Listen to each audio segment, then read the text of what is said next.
When I was a child, my family moved into a beautiful old house in a quiet, sleepy town. It had towering ceilings, creaky wooden floors, and windows that stretched from floor to ceiling.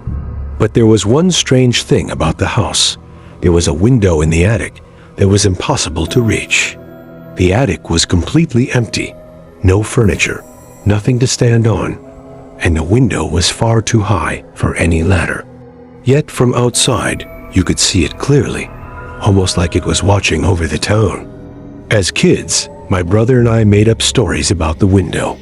We called it the Watcher's Window, and we'd dare each other to go up there at night to see if we could spot the man in the window. Of course, we were just trying to scare each other. No one was ever up there. At least, that's what we thought. One winter night, when I was about 9 years old, I woke up to the sound of tapping.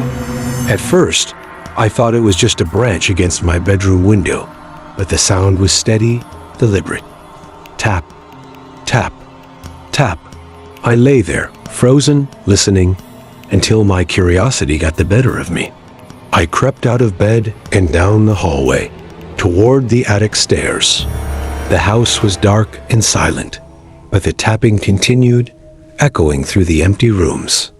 As I reached the top of the stairs, I saw a faint glow coming from the attic. It was a cold, pale light like moonlight, but there was no moon that night. My heart was pounding, but I kept going, stepping softly into the attic. And that's when I saw him. A man was standing at the attic window, his back to me, his silhouette tall and shadowy against the glass. His head was turned slightly, as if he was looking down at the town below. My voice caught in my throat. I wanted to scream, but I was rooted to the spot. He was tapping on the glass, slow and rhythmic, as if he were waiting for something or someone. I don't remember how long I stood there, frozen, watching him. But suddenly, he turned, just enough for me to catch a glimpse of his face. His eyes were hollow, his skin pale and stretched tight, and his mouth twisted into a thin, eerie smile. It was the face of someone who didn't belong in this world, someone who had been waiting far too long. And then he spoke, his voice low and raspy, echoing in the empty attic. "You came back just like you promised." The words hit me like a cold wave. I had no memory of this man, no memory of any promise. But he looked at me with such intensity, as if he knew me, as if he had been waiting all these years. His eyes held a strange familiarity, but I couldn't place it. All I knew was that I needed to leave.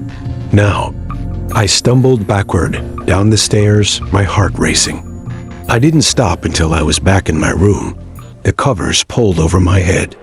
The tapping continued, faint but persistent, until dawn broke and the house fell silent again. The next morning, I convinced myself it had been a nightmare, a trick of the mind. But every night after that, I'd hear the faint tapping from the attic window. And each time, it grew louder, more insistent, as if he was growing impatient, as if he was waiting for me to fulfill a promise I didn't remember making. Years later, when my family moved out, I thought I'd left him behind. But sometimes, late at night, I still hear that tapping, a faint echo from the past. And once, when I looked out my own bedroom window, I saw him standing outside in the shadows, his hollow eyes fixed on me, waiting. It was then I realized that promises, especially forgotten ones, have a way of coming back to haunt you.